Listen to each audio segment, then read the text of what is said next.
Hans Christian Andersen, Conte d'Andersen. Le vilain petit canard. Que la campagne était belle. On était au milieu de l'été. Les blés agitaient des épis d'un jaune magnifique, l'avoine était verte, et dans les prairies le foin s'élevait en monceaux odorants. La cigogne se promenait sur ses longues jambes rouges en bavardant de l'égyptien, langue qu'elle avait apprise de madame sa mère. Autour des champs et des prairies s'étendaient de grandes forêts coupées de lacs profonds. Oui, vraiment, la campagne était bien belle. Les rayons du soleil éclairaient de tout leur éclat un vieux domaine entouré de larges fossés, et de grandes feuilles de bardane descendaient du tour jusque dans l'eau. Elles étaient si hautes que les petits enfants pouvaient se cacher dessous, et qu'au milieu d'elles on pouvait trouver une solitude aussi sauvage qu'au centre de la forêt. Dans une de ces retraites, une cane avait établi son nid et couvait ses œufs. Il lui tardait bien de voir ses petits éclore. Elle ne recevait guère de visites, car les autres aimaient mieux nager dans les fossés que de venir jusque sous les bardanes pour barboter avec elle. Enfin les œufs commencèrent à crever les uns après les autres. On entendait « pi, pip ».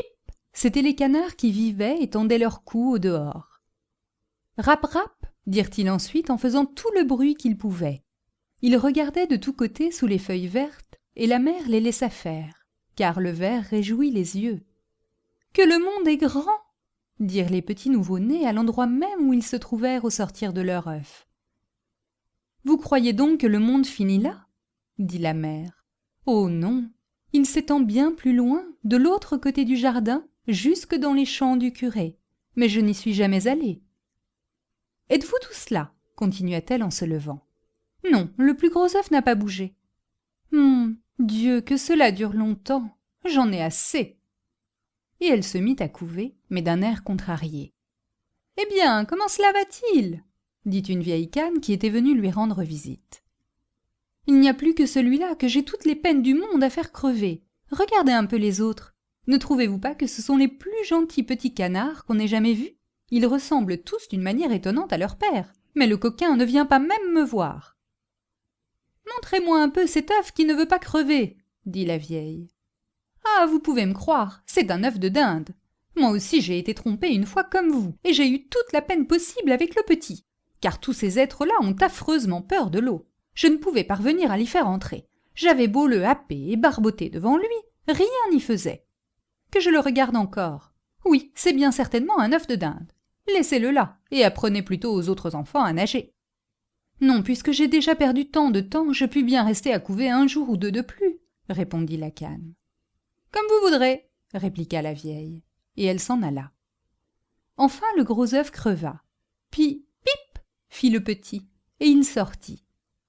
Comme il était grand et vilain. La cane le regarda et dit « Quel énorme caneton! Il ne ressemble à aucun de nous. Serait-ce vraiment un dindon? Ce sera facile à voir. Il faut qu'il aille à l'eau quand je devrais l'y traîner. » Le lendemain, il faisait un temps magnifique. Le soleil rayonnait sur toutes les vertes bardanes. La mère des canards se rendit avec toute sa famille au fossé. Platch! Et elle sauta dans l'eau. Rap, rap! dit-elle ensuite. Et chacun des petits plongea l'un après l'autre. Et l'eau se referma sur les têtes. Mais bientôt ils reparurent et nagèrent avec rapidité. Les jambes allaient toutes seules, et tous se réjouissaient dans l'eau, même le vilain grand caneton gris.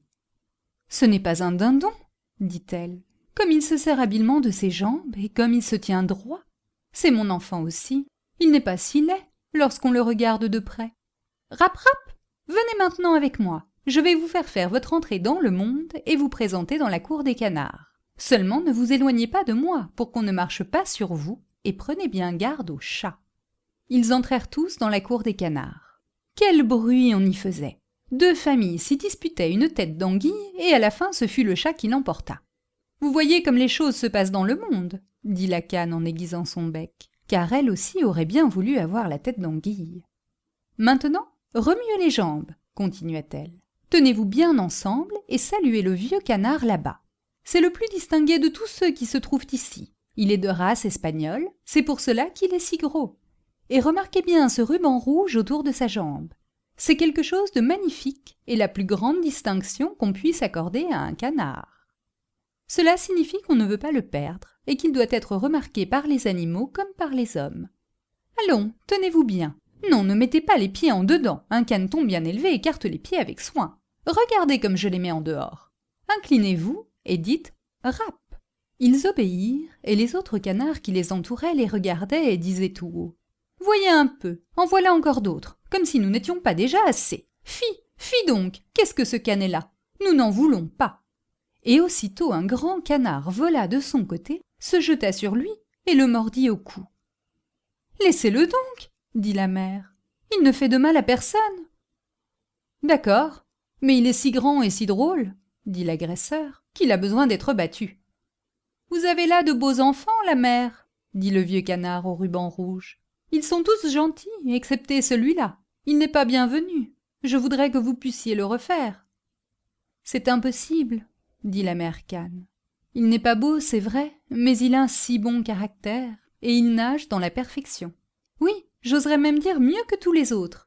Je pense qu'il grandira joliment et qu'avec le temps il se formera. Il est resté trop longtemps dans l'œuf, et c'est pourquoi il n'est pas très bien fait. » Tandis qu'elle parlait ainsi, elle le tirait doucement par le cou et lissait son plumage. Du reste, c'est un canard, et la beauté ne lui importe pas tant. Je crois qu'il deviendra fort et qu'il fera son chemin dans le monde. Enfin, les autres sont gentils. Maintenant, mes enfants, faites comme si vous étiez à la maison, et si vous trouvez une tête d'anguille, apportez-la moi.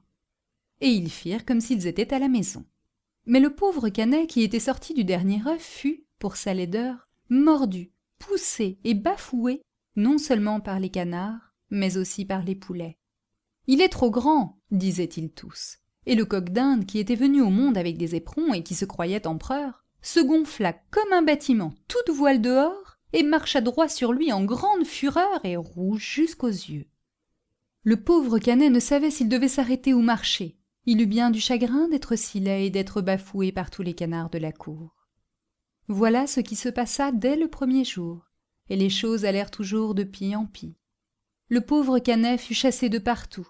Ses sœurs même étaient méchantes avec lui et répétaient continuellement « Que ce serait bien fait si le chat t'emportait, vilaine créature !» Et la mère disait « Je voudrais que tu fusses bien loin. » Les canards le mordaient, les poulets le battaient, et la bonne qui donnait à manger aux bêtes le repoussait du pied. Alors il se sauva et prit son vol par-dessus la haie. Les petits oiseaux dans les buissons s'envolèrent de frayeur. Et tout cela parce que je suis vilain, pensa le caneton. Il ferma les yeux et continua son chemin. Il arriva ainsi au grand marécage qu'habitaient les canards sauvages. Il s'y coucha pendant la nuit, bien triste et bien fatigué. Le lendemain, lorsque les canards sauvages se levèrent, ils aperçurent leurs nouveaux camarades. « Qu'est-ce que cela ?» dirent-ils. Le canet se tourna de tous côtés et salua avec toute la grâce possible. « Tu peux te flatter d'être énormément laid, » dirent les canards sauvages. « Mais cela nous est égal, pourvu que tu n'épouses personne de notre famille. » Le malheureux, est-ce qu'il pensait à se marier, lui qui ne demandait que la permission de coucher dans les roseaux et de boire de l'eau du marécage? Il passa ainsi 2 journées. Alors arrivèrent dans cet endroit 2 jarres sauvages. Il n'avait pas encore beaucoup vécu, aussi était-il très insolent. « Écoute, camarade, » dirent ces nouveaux venus, « tu es si vilain que nous serions contents de t'avoir avec nous. Veux-tu nous accompagner et devenir un oiseau de passage? Ici, tout près, dans l'autre marécage, il y a des oies sauvages charmantes, presque toutes demoiselles, et qui savent bien chanter. Qui sait si tu n'y trouverais pas le bonheur, malgré ta laideur affreuse ?» Tout à coup, on entendit pif-paf, et les 2 jarres sauvages tombèrent morts dans les roseaux, et l'eau devint rouge comme du sang. Pif, paf, et des troupes d'oies sauvages s'envolèrent des roseaux, et on entendit encore des coups de fusil. C'était une grande chasse. Les chasseurs s'étaient couchés tout autour du marais. Quelques-uns s'étaient même postés sur des branches d'arbres qui s'avançaient au-dessus des joncs. Une vapeur bleue semblable à de petits nuages sortait des arbres sombres et s'étendait sur l'eau. Puis les chiens arrivèrent au marécage. Platch, platch, et les joncs et les roseaux se courbaient de tous côtés. Quelle épouvante pour le pauvre caneton! Il plia la tête pour la cacher sous son aile, mais en même temps, il aperçut devant lui un grand chien terrible. Sa langue pendait hors de sa gueule, et ses yeux farouches étincelaient de cruauté. Le chien tourna la gueule vers le caneton, lui montra ses dents pointues et, platch, platch, il alla plus loin sans le toucher. « Dieu merci !» soupira le canard. « Je suis si vilain que le chien lui-même dédaigne de me mordre. » Et il resta ainsi en silence, pendant que le plomb sifflait à travers les joncs et que les coups de fusil se succédaient sans relâche. Vers la fin de la journée seulement, le bruit cessa, mais le pauvre petit n'osa pas encore se lever.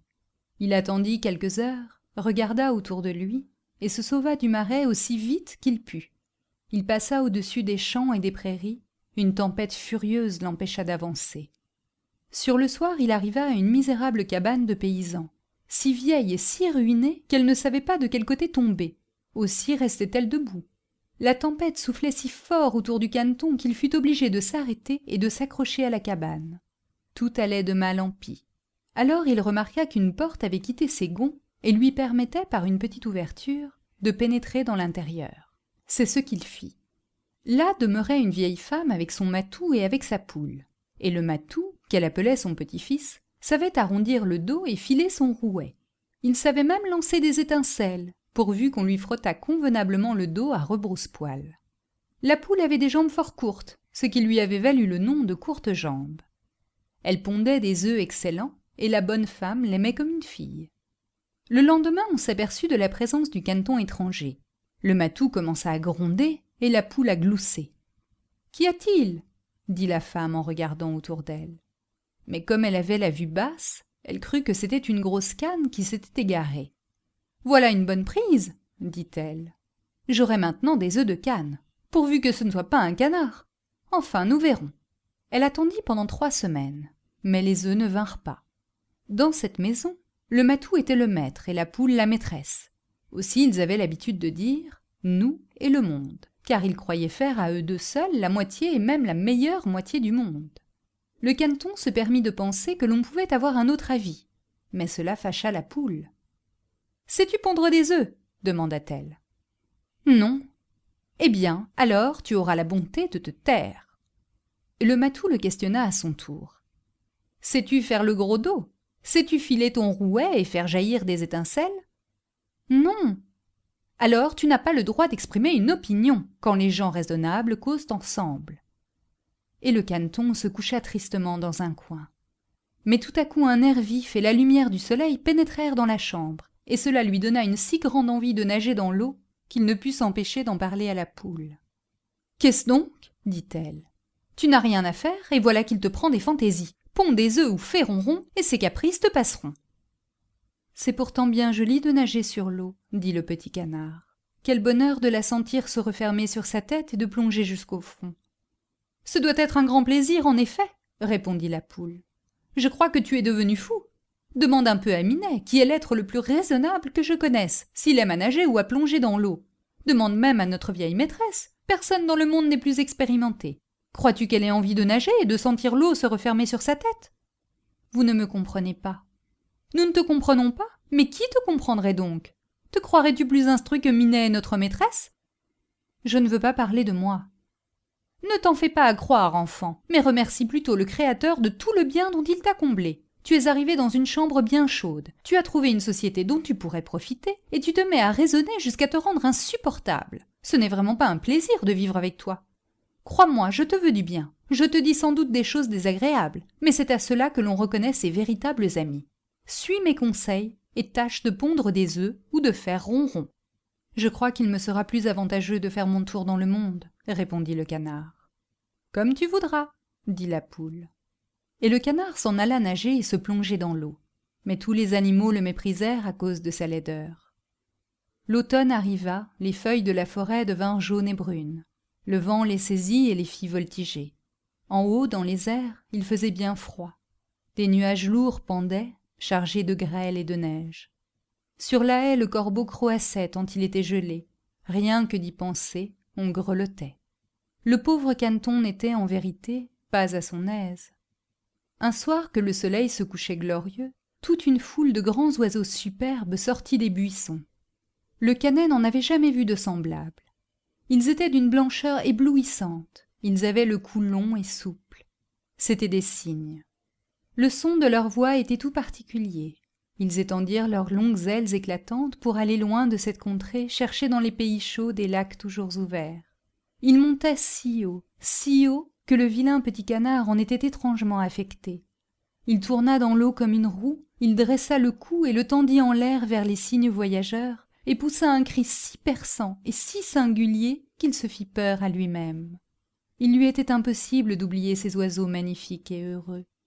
Aussitôt qu'il cessa de les apercevoir, il plongea jusqu'au fond, et lorsqu'il remonta à la surface, il était comme hors de lui. Il ne savait comment s'appelaient ces oiseaux, ni où ils allaient. Mais cependant il les aimait comme il n'avait encore aimé personne. Il n'en était pas jaloux, car comment aurait-il pu avoir l'idée de souhaiter pour lui-même une grâce si parfaite? Il aurait été trop heureux si les canards avaient consenti à le supporter, le pauvre être si vilain. Et l'hiver devint bien froid, bien froid.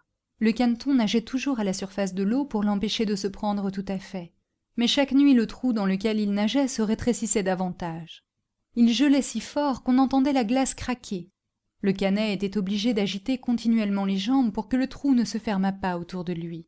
Mais enfin il se sentit épuisé de fatigue, il ne remuait plus et fut saisi par la glace. Le lendemain matin, un paysan vint sur le bord et vit ce qui se passait. Il s'avança, rompit la glace et emporta le canard chez lui pour le donner à sa femme. Là, il revint à la vie. Les enfants voulurent jouer avec lui, mais le caneton, persuadé qu'ils allaient lui faire du mal, se jeta de peur au milieu du pot au lait, si bien que le lait rejaillit dans la chambre. La femme frappa ses mains l'une contre l'autre de colère, et lui, tout effrayé, se réfugia dans la baratte, et de là dans la huche à farine, puis de là prit son vol au dehors. Dieu, quel spectacle! La femme criait, courait après lui, et voulait le battre avec les pincettes. Les enfants s'élancèrent sur le tas de fumier pour attraper le caneton. Il riait et poussait des cris. Ce fut un grand bonheur pour lui d'avoir trouvé la porte ouverte et de pouvoir ensuite se glisser entre des branches dans la neige. Il s'y blottit, tout épuisé. Il serait trop triste de raconter toute la misère et toutes les souffrances qu'il eut à supporter pendant cet hiver rigoureux. Il était couché dans le marécage entre les joncs lorsqu'un jour le soleil commença à reprendre son éclat et sa chaleur. Les alouettes chantaient, il faisait un printemps délicieux. Alors, tout à coup, le caneton put se confier à ses ailes, qui battaient l'air avec plus de vigueur qu'autrefois, assez fortes pour le transporter au loin. Et bientôt il se trouva dans un grand jardin où les pommiers étaient en pleine floraison, où le sureau répandait son parfum et penchait ses longues branches vertes jusqu'au fossé. Comme tout était beau dans cet endroit, comme tout respirait le printemps. Et des profondeurs du bois sortirent 3 cygnes blancs et magnifiques. Ils battaient des ailes et nagèrent sur l'eau. Le canet connaissait ces beaux oiseaux. Il fut saisi d'une tristesse indicible. « Je veux aller les trouver, ces oiseaux royaux. Ils me tueront pour avoir osé, moi si vilain, m'approcher d'eux. Mais cela m'est égal. Mieux vaut être tué par eux que d'être mordu par les canards, battu par les poules, poussé du pied par la fille de basse-cour, et que de souffrir les misères de l'hiver. » Il s'élança dans l'eau et nagea à la rencontre des cygnes. Ceux-ci l'aperçurent et se précipitèrent vers lui les plumes soulevées. « Tuez-moi, » dit le pauvre animal. Et penchant la tête vers la surface de l'eau, il attendait la mort. Mais que vit-il dans l'eau transparente? Il vit sa propre image au-dessous de lui. Ce n'était plus un oiseau mal fait, d'un gris noir vilain et dégoûtant. Il était lui-même un cygne. Il n'y a pas de mal à être né dans une basse-cour lorsqu'on sort d'un œuf de cygne. Maintenant il se sentait heureux de toutes ses souffrances et de tous ses chagrins. Maintenant, pour la première fois, il goûtait tout son bonheur en voyant la magnificence qui l'entourait, et les grands cygnes nageaient autour de lui et le caressaient de leur bec. De petits enfants vinrent au jardin et jetèrent du pain et du grain dans l'eau, et le plus petit d'entre eux s'écria « En voilà un nouveau !» Et les autres enfants poussèrent des cris de joie. « Oui, oui, c'est vrai, il y en a encore un nouveau !» Et ils dansaient sur les bords, puis battaient des mains. Et ils coururent à leur père et à leur mère, et revinrent encore jeter du pain et du gâteau. Et ils dirent tous « Le nouveau est le plus beau, qu'il est jeune, qu'il est superbe !» Et les vieux cygnes s'inclinèrent devant lui. Alors il se sentit honteux et cacha sa tête sous son aile. Il ne savait comment se tenir, car c'était pour lui trop de bonheur. Mais il n'était pas fier, un bon cœur ne le devient jamais. Il songeait à la manière dont il avait été persécuté et insulté partout, et voilà qu'il les entendait tous dire qu'il était le plus beau de tous ces beaux oiseaux. et le sureau même inclinait ses branches vers lui, et le soleil répandait une lumière si chaude et si bienfaisante. Alors ses plumes se gonflèrent, son cou élancé se dressa, et il s'écria de tout son cœur : « Comment aurais-je pu rêver tant de bonheur pendant que je n'étais qu'un vilain petit canard ?»